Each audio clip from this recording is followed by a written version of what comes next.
Hello, ഇന്ന് നമുക്കില്ലേ വളരെ tasty ആയിട്ടുള്ള നല്ലൊരു ഡോണറ്റിൻ്റെ റെസിപ്പി കണ്ടാലോ. അപ്പോൾ ഇത് ഞാൻ 3 ഫ്ലേവറിൽ ഉണ്ടാക്കിയിട്ടുണ്ട്. വൈറ്റ് ചോക്ലേറ്റ്, മിൽക്ക് ചോക്ലേറ്റ്, അതുപോലെ തന്നെ ഡാർക്ക് ചോക്ലേറ്റ്. ഇത് നല്ല ക്വാളിറ്റിയോട് കൂടിയിട്ടുള്ള നല്ലൊരു ഡോണറ്റിൻ്റെ റെസിപ്പിയാണ്. നല്ല ബട്ടറും പാലൊക്കെ മിക്സ് ചെയ്തിട്ടുള്ള നല്ല ടേസ്റ്റി ആയിട്ടുള്ള ഒരു ഡോ ആണിത്. അപ്പോൾ ഇതെങ്ങനെയാണ് ഉണ്ടാക്കുന്നതെന്ന് നോക്കാം. നേരെ വീഡിയോയിലേക്ക് പോകാം. അപ്പോൾ ആദ്യം തന്നെ ഡ്രൈ ആയിട്ടുള്ള വലിയൊരു ബൗൾ എടുക്കുക. നമ്മൾ ഏതിലാണോ കുഴക്കുന്നത് ആ ഒരു പാത്രം എടുക്കുക. അതിലേക്ക് 3 കപ്പ് മൈദ എടുക്കുക. ഞാനിപ്പോൾ 12 ഡോണറ്റിൻ്റെ അളവിലാണ് 3 കപ്പ് മൈദ പറഞ്ഞിട്ടുള്ളത്. ഇനി ഇതിലേക്ക് 2.5 ടീസ്പൂൺ ഇൻസ്റ്റൻറ്റ് ഈസ്റ്റും കൂടി ചേർത്ത് കൊടുക്കാം. ഞാനിപ്പോൾ ഇൻസ്റ്റൻറ്റ് ഈസ്റ്റാണ് എടുത്തിട്ടുള്ളത്. ഡ്രൈ ആയിട്ടുള്ള ഈസ്റ്റ് നിങ്ങൾ എടുക്കുന്നുണ്ടെങ്കിൽ അത് ആദ്യം തന്നെ ചെറു ചൂടുവെള്ളത്തിൽ ഒന്ന് ഫെർമെൻറ്റ് ചെയ്ത് വെക്കാം കേട്ടോ. പിന്നെ ഇതിലേക്ക് വേണ്ടത് ഒരു മുട്ടയാണ്. റൂം ടെമ്പറേച്ചറിലുള്ള ഒരു മുട്ടയും കൂടി നമുക്കിതിലേക്ക് പൊട്ടിച്ചൊഴിക്കാം. കൂടെ തന്നെ 1/4 ടീസ്പൂൺ അളവിൽ ഉപ്പും കൂടി ചേർത്ത് കൊടുക്കാം. പിന്നെ ഇതിലേക്ക് വേണ്ടത് 1/2 കപ്പ് പൊടിച്ച പഞ്ചസാരയാണ്. സാധാരണ പഞ്ചസാര എടുക്കുക, എന്നിട്ട് അതൊന്ന് പൊടിച്ചെടുത്തിട്ട് 1/2 കപ്പ് അളവിൽ ഇട്ട് കൊടുക്കുക കേട്ടോ.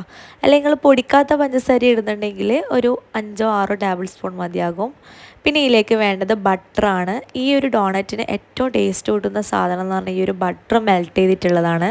അപ്പോൾ ഏകദേശം ഒരു 3 ടേബിൾ സ്പൂൺ ബട്ടർ ഉണ്ടാകും. അത് നന്നായിട്ടൊന്ന് മെൽറ്റ് ചെയ്തിട്ട് അതും കൂടി അതിലേക്ക് ഒഴിച്ചു കൊടുത്തിട്ടുണ്ട്. ഇനി എല്ലാം കൈവച്ചിട്ട് തന്നെ ജസ്റ്റ് ഒന്ന് മിക്സ് ചെയ്ത് കൊടുക്കാം. ഇൻസ്റ്റൻറ്റ് ഈസ്റ്റ് ആയതുകൊണ്ട് നമ്മൾ ആദ്യം തന്നെ ഒന്ന് പെർമെൻറ്റ് ചെയ്യേണ്ട ആവശ്യമൊന്നുമില്ല. അതങ്ങനെ ഒന്ന് ഇട്ടാൽ മതിയാകും. എന്നിട്ട് ജസ്റ്റ് ഒന്ന് കൈ കൊണ്ട് മിക്സ് ചെയ്തതിന് ശേഷം നമുക്ക് ചെറു ചൂടുള്ള പാല് 1 കപ്പ് വേണം. അപ്പോൾ 1 കപ്പിൽ നിന്ന് 1/4 കപ്പ് പാല് ഞാനിപ്പോൾ ഒഴിച്ചിട്ട് നന്നായിട്ടൊന്ന് കുഴച്ചെടുക്കുക. അതിന് ശേഷം നമുക്ക് 1/4 കപ്പ് പാല് ബാക്കിയുള്ള പാലും കൂടി ചേർത്തിട്ട് വീണ്ടും നന്നായിട്ട് ഒരു 5-10 മിനിറ്റ് നന്നായിട്ടൊന്ന് കുഴച്ചെടുത്ത് കഴിഞ്ഞാൽ ഈ ഒരു സ്റ്റിക്ക് ആയിട്ടുള്ള ആ ഒരു ഡോ നമുക്ക് കിട്ടും. ഈ ഒരു രീതിയിലായിരിക്കണം നമ്മുടെ ഈ ഒരു മാവിൻ്റെ ആ ഒരു കൺസിസ്റ്റൻസി ഉണ്ടാവുക. ഇനി നമുക്കിത് പെർമെൻറ്റ് ചെയ്യാൻ വെക്കാം. അപ്പം ഞാനിപ്പോൾ ഇത് വേറൊരു ബൗളിലേക്ക് കുറച്ചൊരു നെയ്യ് തടവിയിട്ട് നമുക്കിത് വെച്ച് കൊടുക്കാം കേട്ടോ. ഏകദേശം ഒരു 2.5 മണിക്കൂർ ആകുമ്പോൾ തന്നെ നന്നായിട്ട് പെർമെൻറ്റായി കിട്ടും. അപ്പം മേലിലൊന്ന് ഒട്ടിപ്പിടിക്കാണ്ടിരിക്കാൻ ഒരു ടീസ്പൂൺ ഓയിലും കൂടി അതിൻ്റെ മേലിലൊന്ന് സ്പ്രെഡാക്കിയിട്ടുണ്ട്. അങ്ങനെ 2.5 മണിക്കൂറിന് ശേഷം നമ്മുടെ മാവ് നന്നായിട്ട് പൊന്തി വന്നിട്ടുണ്ട് കേട്ടോ. അപ്പോൾ നല്ല ചൂടുള്ള സ്ഥലത്തല്ലെങ്കിൽ 1-1.5 മണിക്കൂർ കൊണ്ട് തന്നെ പെട്ടെന്ന് പൊന്തി വരും. ഇനി ഈ ഒരു മാവ് വീണ്ടും നമുക്ക് നന്നായിട്ടൊന്ന് കൈകൊണ്ട് തന്നെ ഒന്ന് മിക്സ് ചെയ്തെടുക്കുക. പൊന്തി വന്നൊക്കെ ഒന്ന് നന്നായിട്ടൊന്ന് കൈകൊണ്ട് തന്നെ ഒന്ന് ഉരുട്ടിയെടുത്ത് കഴിഞ്ഞാൽ ആ ഒരു എയർ ബബിൾസൊക്കെ മാറിക്കിട്ടും.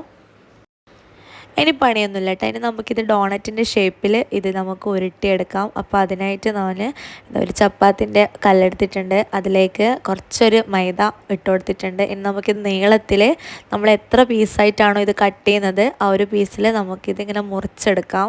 അപ്പോൾ ഞാനിപ്പോൾ ഏകദേശം ഒരു 12 ഡോണറ്റിൻ്റെ അളവിലാണ് എനിക്ക് കിട്ടിയിട്ടുള്ളത്. നിങ്ങൾ എടുക്കുന്ന വണ്ണത്തിനനുസരിച്ചിട്ട് നമ്മുടെ ഡോണറ്റിൻ്റെ എണ്ണത്തിൽ ഇത് വ്യത്യാസം വരും. അപ്പോൾ ഞാനിപ്പോൾ അത്യാവശ്യം വണ്ണത്തിൽ തന്നെയാണ് ഉണ്ടാക്കുന്നത്. അതുകൊണ്ട് തന്നെ എനിക്ക് 12 കിട്ടിയിട്ടുള്ളൂ. നിങ്ങൾ ചെറിയ ഡോണറ്റ് ഉണ്ടാക്കുന്നുണ്ടെങ്കിൽ ഒരു 18 ഡോണറ്റോളം നമുക്ക് കിട്ടും കേട്ടോ. അപ്പോൾ ഇതിനായിട്ട് നമുക്ക് ഡോണറ്റിൻ്റെ കട്ടറൊന്നും ആവശ്യമില്ല. ഒന്നെങ്കിൽ കൈ കൊണ്ട് ജസ്റ്റ് ഒന്ന് പ്രസ് ചെയ്തിട്ട് ഇതുപോലെ പരത്തുക. എന്നിട്ട് നമ്മുടെ നോസിൽ ഉണ്ടാവുമല്ലോ, വലിയ നോസിൽ, അതല്ലെങ്കിൽ കുപ്പിയുടെ ചെറിയ മൂടി ഉണ്ടാവുമല്ലോ, അത് വെച്ചിട്ട് നടുക്കൊരു ഹോൾ ഇട്ട് കൊടുക്കുക. അപ്പോൾ ഈ ഒരു രീതിയിൽ കിട്ടും കേട്ടോ.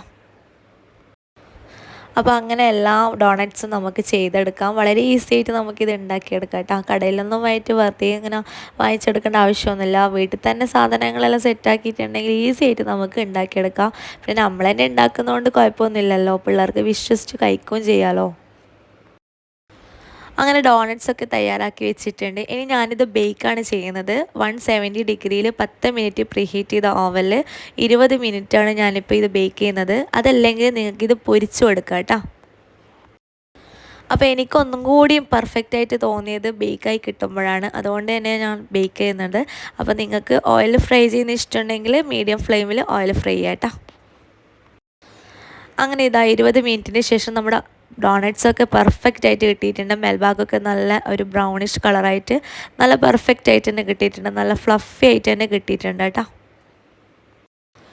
അപ്പോൾ ഞാനിത് 3 ചോക്ലേറ്റ്സിലാണ് ചെയ്യുന്നത്. അപ്പോൾ ആദ്യം തന്നെ ഞാനിപ്പോൾ വൈറ്റ് ചോക്ലേറ്റാണ് എടുത്തിട്ടുള്ളത്. അതിൽ കുറച്ച് കാഷ്നട്ട് പൊടിച്ചിട്ട് ഇട്ട് കൊടുത്തിട്ടുണ്ട് കേട്ടോ. അപ്പോൾ ഞാനിപ്പോൾ 50 ഗ്രാം വൈറ്റ് ചോക്ലേറ്റ് ആണ് എടുത്തിട്ടുള്ളത്. അതൊന്ന് മെൽറ്റ് ചെയ്തിട്ട് കുറച്ച് കാഷ്നട്ട് പൊടിച്ചിട്ട് എടുത്തിട്ടുള്ളതാണ്. അത് നമുക്ക് ഈ ഒരു ഡോണറ്റിലേക്ക് ഒന്ന് ഡിപ്പ് ചെയ്യാം. ഞാനിപ്പോൾ 3 ഡോണറ്റ് ഇതുപോലെ ചെയ്തെടുക്കുന്നുണ്ട്. ഇതുപോലെ ചെയ്തെടുത്തതിന് ശേഷം വൈറ്റ് ചോക്ലേറ്റിൽ കുറച്ചൊരു റെഡ് കളർ ഇട്ടിട്ട് അതൊന്ന് ഡിസൈനാക്കി കൊടുത്തിട്ടുണ്ട് കേട്ടോ. ഇനി ഇതേ സെയിം രീതിയിൽ തന്നെ നമുക്ക് മിൽക്ക് ചോക്ലേറ്റും റെഡിയാക്കാം. മിൽക്ക് ചോക്ലേറ്റും ഞാൻ 50 ഗ്രാം തന്നെ എടുത്തിട്ട് അതും 3 എണ്ണം ഇതുപോലെ ഡിപ്പ് ചെയ്തെടുത്തിട്ടുണ്ട്. അതിൻ്റെ സൈഡിൽ ഞാൻ കാഷ്നട്ടാണ് ഇട്ട് കൊടുത്തിട്ടുള്ളത്. ഇനി അടുത്തതായിട്ട് ഡാർക്ക് ചോക്ലേറ്റ് ഞാൻ 100 ഗ്രാം എടുത്തിട്ടുണ്ട്. അതും ഇതുപോലെ നന്നായിട്ടൊന്ന് മെൽറ്റ് ചെയ്തതിന് ശേഷം നമുക്കിതാ ബാക്കിയുള്ള ഡോണറ്റ്സൊക്കെ നമുക്കിതിൽ ഡിപ്പ് ചെയ്തെടുക്കാം. അപ്പോൾ ഡോണറ്റിൻ്റെ സൈസായാലും അതുപോലെ നമ്മൾ ഇതിൽ ഫില്ല് ചെയ്യുന്ന ഫില്ലിങ്സ് ആയാലും ചോക്ലേറ്റ്സ് ആയാലും ഒക്കെ നിങ്ങളുടെ ഇഷ്ടത്തിനനുസരിച്ച് ഡിസൈൻ ചെയ്യാം കേട്ടോ. ഇനി ഈ ഒരു ഡാർക്ക് ചോക്ലേറ്റിലേക്ക് ഞാൻ കുറച്ച് ഡെസിക്കേറ്റഡ് കോക്കനട്ട് ഇതിൻ്റെ മേലയിൽ ഒന്ന് ഇട്ട് കൊടുക്കുന്നുണ്ട് കേട്ടോ. അത് നല്ലൊരു ഫ്ലേവറാണ്. ഇനി ഇതിൻ്റെ മേലയിൽ കുറച്ച് വൈറ്റ് ചോക്കോ ചിപ്സും കൂടി ഇതിൻ്റെ സൈഡിൽ ഒന്ന് ഇട്ട് കൊടുക്കുന്നുണ്ട്. അപ്പോൾ അങ്ങനെയും കൂടി ആയാലും നമ്മളെ ഡോണറ്റ്സിൻ്റെ സംഭവമൊക്കെ ഇവിടെ റെഡിയായി. നിങ്ങൾ സെയിൽ ചെയ്യാൻ ആഗ്രഹിക്കുന്നുണ്ട്, ഈ ഒരു രീതിയിൽ ഉണ്ടായിക്കഴിഞ്ഞാൽ ഒരിക്കലും ഫ്ലോപ്പ് ആവില്ല, നല്ല പെർഫെക്റ്റ് ആയിട്ട് തന്നെ കിട്ടും കേട്ടോ. അപ്പോൾ ഞാൻ സെയിൽ ചെയ്യുന്ന ഡോണറ്റ്സിന് 50 റുപ്പീസാണ് ഞാൻ സെയിൽ ചെയ്യുന്നത്. അപ്പോൾ നിങ്ങളുടെ ഏരിയക്ക് അനുസരിച്ചിട്ട് നിങ്ങൾ റേറ്റിൽ മാറ്റം വരുത്താം കേട്ടോ. അപ്പോൾ ഫ്രണ്ട്സ്, വീഡിയോ ഇഷ്ടമായിട്ടുണ്ടെങ്കിൽ ഒന്ന് ലൈക്ക് ചെയ്യാനും ഷെയർ ചെയ്യാനും നമ്മുടെ ചാനൽ സബ്സ്ക്രൈബ് ചെയ്യാനും മറക്കരുത്. മറ്റൊരു നല്ലൊരു വീഡിയോയുമായി വീണ്ടും കാണാം. അതുവരേക്കും ബൈ ഫ്രം ബനൂസ് വേൾഡ്.